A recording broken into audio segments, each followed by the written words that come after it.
is the book club for kids. The book club for kids. It's the book club for kids. It's the book club for kids podcast. It's a bonus edition of the Book Club for Kids. Hi, I'm Kitty Felde. Today we hear more from Varian Johnson, author of The Parker Inheritance. Now, mysteries are very peculiar creatures. It's like building a clock.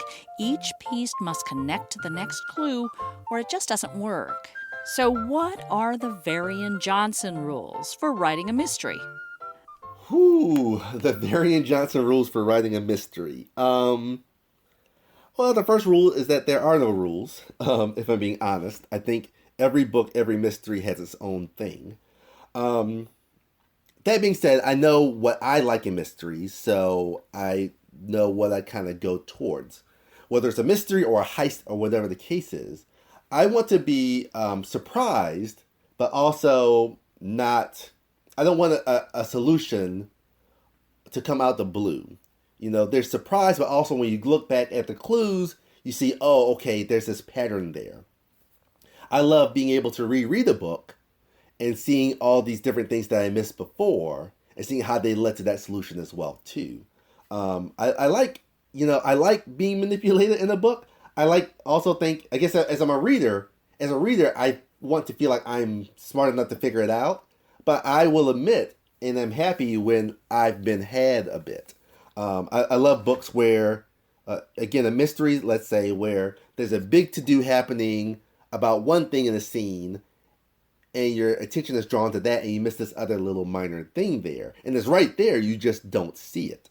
I like those even a little bit more than red herrings, although red herrings have their place when there's something there that's flashing and you look like it's the answer, and it's not. I love all types of mysteries, but I certainly love mysteries where there is some character growth and character development there as well, too. I love when someone is changed by mystery, or where the reader is changed by mystery, where something is happening that makes you re-examine yourself or the world or something along those lines. And I love mysteries or things that are solved kind of for the greater good. And the greater good means a lot of different things. It could be, in the Great Green Heist, it's a heist, but it's trying to stop the bully from rigging a school election. In the grand scheme of the world, sure, that's small. For those kids at that school, that's a very big, big deal.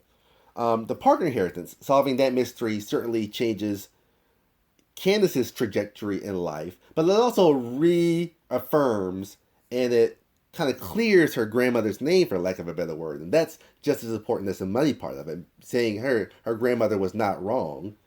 And it showcases what happened to this family who was driven out of Lambert, For the greater good, it brings all these things to light.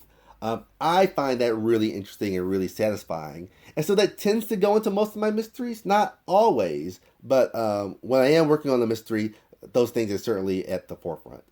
What's different when you're not working on a caper or a mystery? I mean, do you have to put on a different kind of writer hat? Do you have a different set of rules for writing? A little different. The plot doesn't have to be as strong, let's say. It could be kind of more voice-driven on a different type of novel. But I also think every book is a mystery. When I'm teaching classes about writing, I will say every book is a mystery in some type of way. You're trying to figure out what the character wants. The character is trying to figure out what he or she or they want. Characters in books are often unreliable. They can't really admit what they want, whether it's a relationship with someone else or family or to get this thing.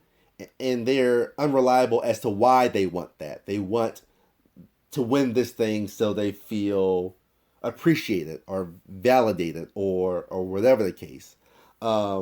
And so it's a mystery figuring out how much to reveal. What does the reader know about the character that the character doesn't know? When does the character figure this out as well?